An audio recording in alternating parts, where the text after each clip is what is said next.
আমার একটা কথা মাথায় আসে না যে বিএনপি এত তাড়াহুড়া করছে কেন তারা রাজনীতির জন্য, মানে নির্বাচনের জন্য।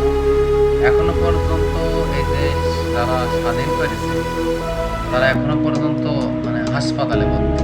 ঠিক আছে, তারা এখনো পর্যন্ত হাসপাতালে ভর্তি, তারা এখনো পর্যন্ত সুস্থ হতে পারেনি, তারা এখনো পর্যন্ত তাদের নিজের গ্রামের বাড়িতে যেতে পারেনি। তার আত্মীয় স্বজন এবং কারোর সাথে সে এখনো পর্যন্ত কেউ দেখা করতে পারেনি। অথচ বিএনপি তারা এত দ্রুত নির্বাচন চাচ্ছে, কি চাচ্ছে নাকি? তারা কি দেশে খুব মানে ভালো কিছু বই আনবে নাকি? তারা যদি ক্ষমতায় আসে তারা কি দেশের জন্য খুব ভালো কিছু বই নিয়ে আসবে যে তারা নির্বাচনের জন্য এত তাড়াতাড়ি করছে, এত দ্রুত নির্বাচন দিতে হবে? আজকেও মির্জা ফখরুল জানাইছে যে দ্রুত নির্বাচন চাই, দ্রুত নির্বাচন চাই।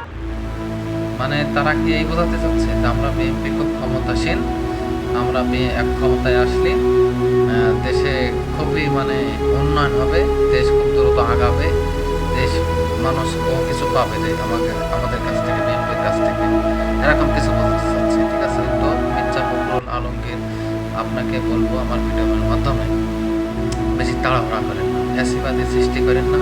বেশি ফ্যাসিবাদী সৃষ্টি করলে আপনাদের পরিণাম এবং ভবিষ্যৎ দুটাই খারাপ হবে, দুটাই খারাপ হবে।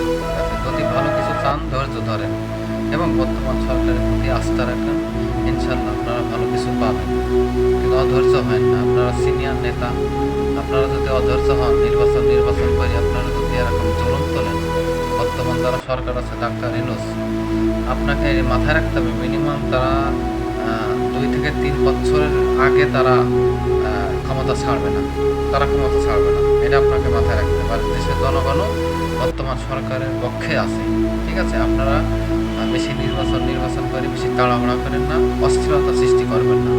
আশা করি বুঝতে পারছেন, বিএনপি যারা আছে অবশ্যই বুঝতে পারছেন। তো আগামীর বাংলাদেশ জামাত ইসলামের বাংলাদেশ, তাছাড়া কোনো বিকল্প নেই। ফ্যাসিবাদী কোনো মানুষ এদেশে থাকতে পারবে না, থাকবে ফ্যাসিবাদী কোনো অন্যায় এদেশের মানুষ মেনে নিতে পারবে না। সবাই ভালো থাকবেন, সুস্থ থাকবেন, আল্লাহ হাফেজ।